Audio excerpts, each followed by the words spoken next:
Olá, eu sou a Patrícia de Camargo e esse é mais um episódio do Top 100 Elas. Nossa artista de hoje criou a primeira academia onde as mulheres podiam estudar pintura e escultura. Quem foi? Elisabetta Cirani.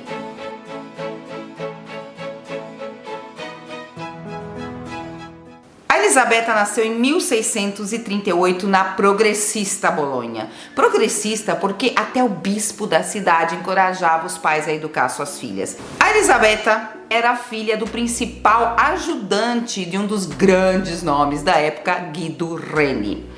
E ela então vai se formar no ateliê paterno, como a maioria das artistas anteriores, né? E também como elas não vai ter acesso às aulas de modelo vivo e, portanto, tudo que ela sabia de anatomia ela aprendeu olhando o seu próprio corpo, estudando estátuas e moldes de gesso, obras de arte de outros artistas. Aos 13 anos, e encorajada pelo seu primeiro biógrafo, o Carlo Cesare Malvasia, ela vai começar a pintar mais em sério. E uma das suas primeiras obras vai ser esse São Jerônimo.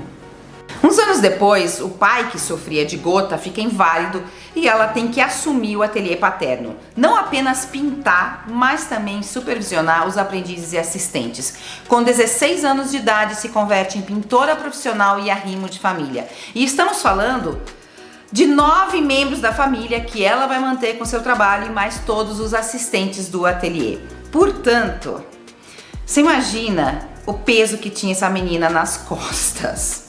Tanto que tem uma característica, ela vai ficar muito famosa na época, que ela era muito rápida, que ela pintava tão rápido que alguns dos seus inimigos masculinos diziam que não era ela que pintava, que era impossível.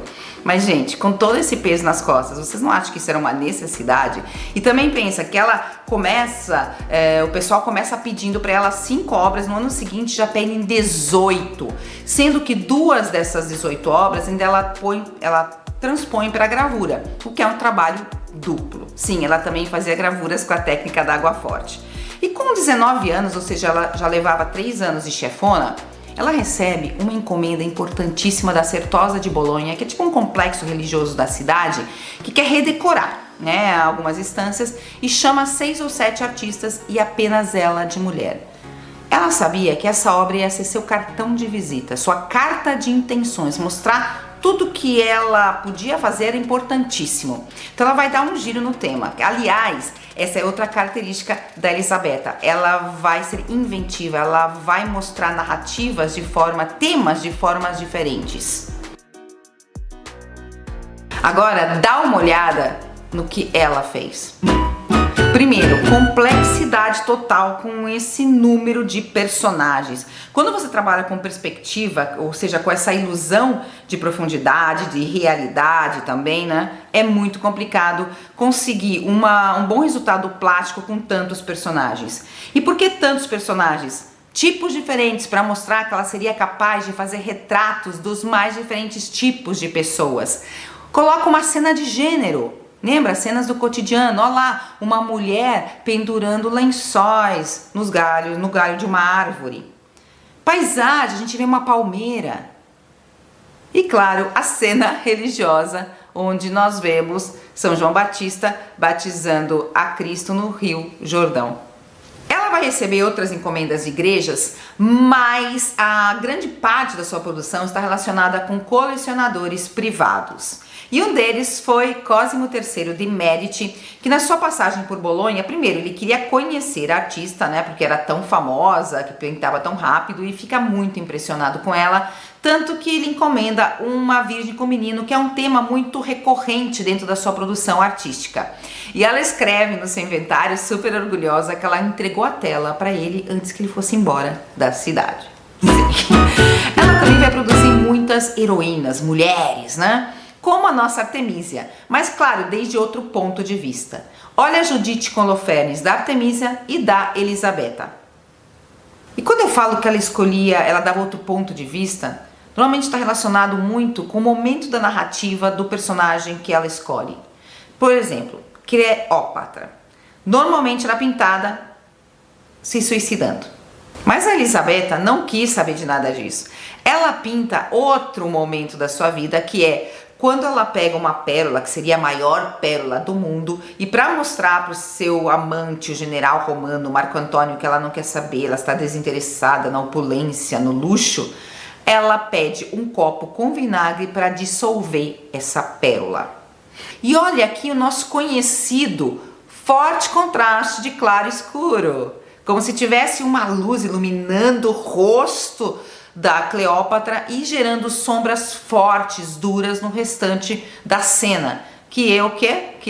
Barroco total. E ela pintou outra versão dessa mesma narrativa, que foi descoberta há pouco tempo e está numa coleção privada. E é interessante porque através dessa obra nós podemos entender mais o domínio da técnica da Elisabetta. Por exemplo, como ela consegue equilibrar a luz que atinge o rosto e as demais partes descobertas do corpo do personagem. Os seios que ela constrói parecem reais e não dois implantes mal colocados, que era bastante comum a gente ter essa impressão em outros artistas. Olha que legal como ela joga com a transparência do vidro. Parece muito real.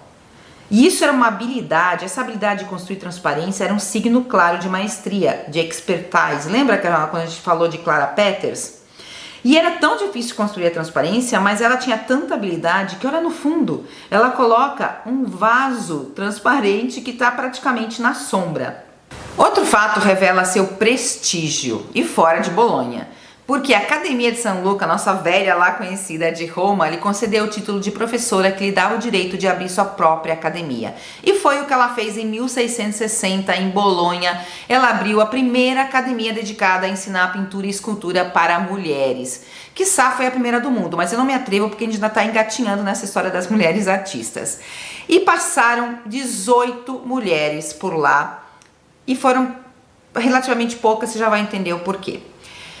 E 2/3 das mulheres artistas que se converteram em pintoras profissionais no século XVII saíram dessa academia da Elisabetta. Então, para você ver a importância, né, que quando você dá oportunidade, as pessoas podem realmente mostrar que vieram ao mundo. E a mais famosa dentre dessas aprendizes foi a Ginevra Cantofoli, que chegou a receber encomendas de diferentes igrejas. E por que foram tão poucas, né, as mulheres que passaram por sua academia? Porque com 27 anos ela adoeceu e morreu de forma rápida. Foi tão assim fulminante que pensaram que ela tinha sido envenenada pela sua empregada. A menina foi presa, mas logo liberada porque a autópsia revelou que foram causas naturais. Ela tinha úlceras de estômago e uma perfurou e virou uma peritonite e levou ao falecimento. Portanto, morreu do quê? Do estresse, né? De todo mundo que ela carregava nas costas. E mesmo assim deixou mais de 200 pinturas e também desenhos e gravuras. 13 anos após sua morte, Carlos Cesare Malvasia publica Felicina Pitritti, ou Vida dos Pintores Bolonheses, em 2 volumes, e no tomo 2 aparece a biografia da Elisabetta.